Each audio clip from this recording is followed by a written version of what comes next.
Boa tarde, senhoras e senhores. Meu nome é José Marcedo. Sou um juiz aposentado com mais de 35 anos de experiência nos tribunais brasileiros. Durante minha carreira, lidei com casos que envolviam desde disputas fiscais até grandes escândalos de corrupção que drenavam os cofres públicos. Hoje, estou aqui para falar sobre um tema que aflige a todos nós. Por que o Brasil cobra tantos impostos? E mais importante, o que pode acontecer no futuro se nada mudar? Vou explicar isso de forma clara, passo a passo, como se estivéssemos em uma audiência judicial onde a verdade precisa ser exposta sem rodeios. Mas vou adicionar minha opinião pessoal, baseada em anos vendo o sistema por dentro. Preparem-se, porque essa conversa vai ser longa, mas prometo que vai prender vocês até o final. Afinal, impostos são o sangue que corre nas veias da nação, e entender isso pode mudar como vemos nosso país.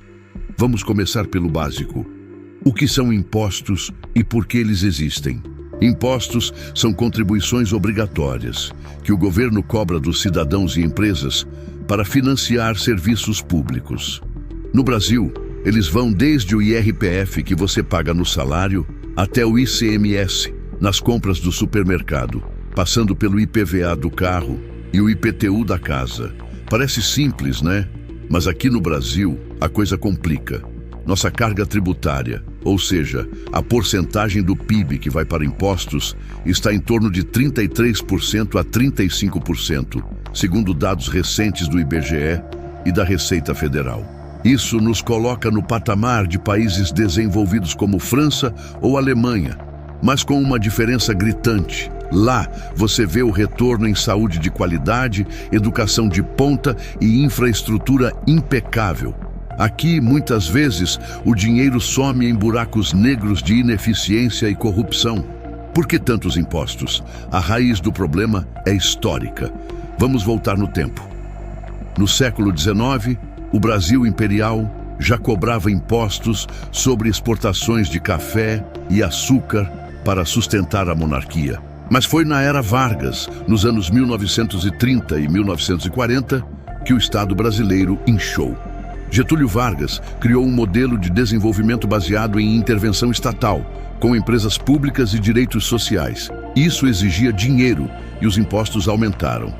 Depois, na ditadura militar de 1964 a 1985, veio o milagre econômico, mas à custa de endividamento externo e mais tributos para pagar a conta. A Constituição de 1988, que eu tanto defendo por seus avanços sociais, foi um marco. Ela garantiu direitos como saúde universal, SUS, educação gratuita e aposentadorias. Maravilhoso, não? Mas para bancar isso, o texto constitucional obrigou o governo a criar mais impostos. Artigo 195, por exemplo, lista contribuições sociais que financiam a Seguridade Social.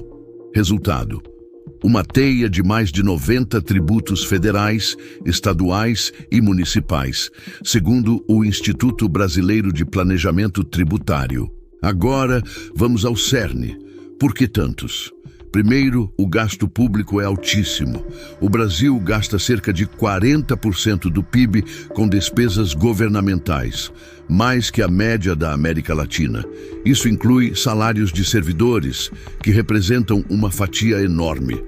Eu, como juiz aposentado, recebo uma pensão digna, mas vejo que o funcionalismo público inchado custa caro. Segundo o TCU, em 2023, os gastos com pessoal foram de 1,2 trilhão.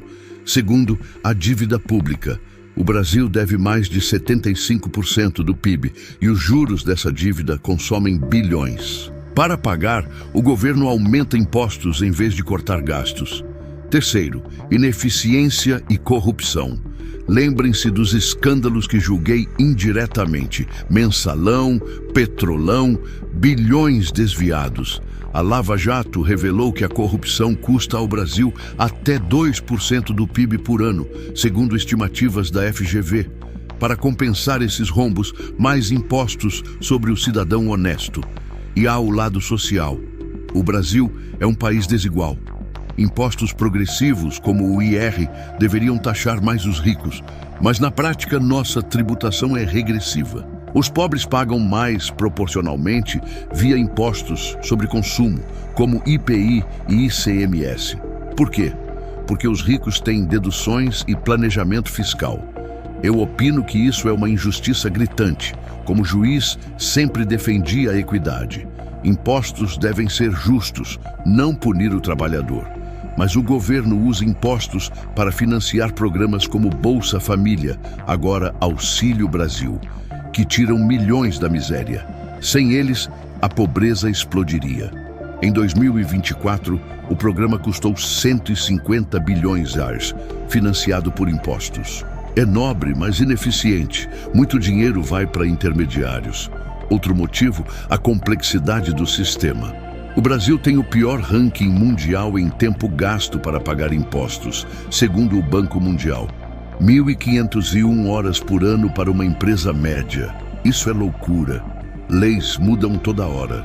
Só em 2023 foram mais de 400 alterações tributárias. Por quê? Porque políticos usam impostos como ferramenta eleitoral. Criam isenções para setores amigos, como agronegócio ou indústria, e compensam aumentando outros.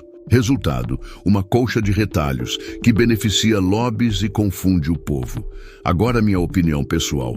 Eu acho que o Brasil cobra tantos impostos porque falta coragem para reformar o Estado. Como juiz, vi processos onde empresas sonegam bilhões, mas o sistema judiciário é lento. Precisamos de uma reforma tributária profunda, como a PEC 45/2019, que simplifica impostos em um IVA único. Aprovada em 2023, ela promete unificar ICMS, PIS, COFINS, etc. Mas será que vai funcionar? Eu sou otimista, mas cético. Se não cortarmos privilégios, como supersalários e pensões vitalícias, os impostos continuarão altos. E o que pode acontecer no futuro? Vamos projetar cenários. Primeiro, o positivo. Se a reforma tributária der certo, até 2030 poderemos ver uma carga tributária mais justa, caindo para 30% do PIB. Empresas investirão mais, gerando empregos. O PIB crescerá 2-3% ao ano, segundo projeções do FMI. Com IA e tecnologia, a Receita Federal pode usar Big Data para combater sonegação, que hoje é de 500 bilhões anuais. Imagine, menos impostos, mais eficiência. Eu opino que isso é possível se elegermos líderes honestos. Como juiz, acredito no poder da lei para mudar isso. Mas há o lado sombrio. Se nada mudar, o futuro é preocupante. Com a população envelhecendo, em 2050 teremos mais idosos que jovens, segundo o IBGE, a Previdência explodirá. Gastos com aposentadorias já são 13% do PIB. Para bancar, impostos subirão para 40% ou mais. Isso pode levar a uma evasão fiscal massiva, empresas fugindo para o Paraguai ou o Uruguai, onde a carga é menor. Já vemos isso com a pejotização e informalidade que atinge 40% da força de trabalho. Resultado, menos arrecadação, mais dívida. Pior, protestos como os de 2013 podem voltar com violência. Eu vi isso nos tribunais. Desigualdade gera crime. Opino que, sem reforma, o Brasil pode estagnar como a Argentina, com hiperinflação e default. Outro risco, mudanças climáticas. O Brasil, com Amazônia e agronegócio, precisará investir em sustentabilidade. Isso exigirá mais impostos verdes, como taxação de carbono. Se não fizermos direito, perdemos competitividade global. A União Europeia já taxa importações poluentes. Nosso soja e carne podem sofrer. Futuro. Ou nos adaptamos com impostos inteligentes ou afundamos. E a tecnologia, blockchain e criptomoedas desafiam o sistema. Jovens usam Bitcoin para escapar impostos, mas governos reagirão com regulação. Eu opino que isso é inevitável. Impostos sobre cripto virão, mas podem inovar o sistema. Para aprender vocês até aqui, uma história pessoal. Em 1995, julguei um caso de sonegação de uma grande empresa. O dono era rico, mas alegava complexidade tributária.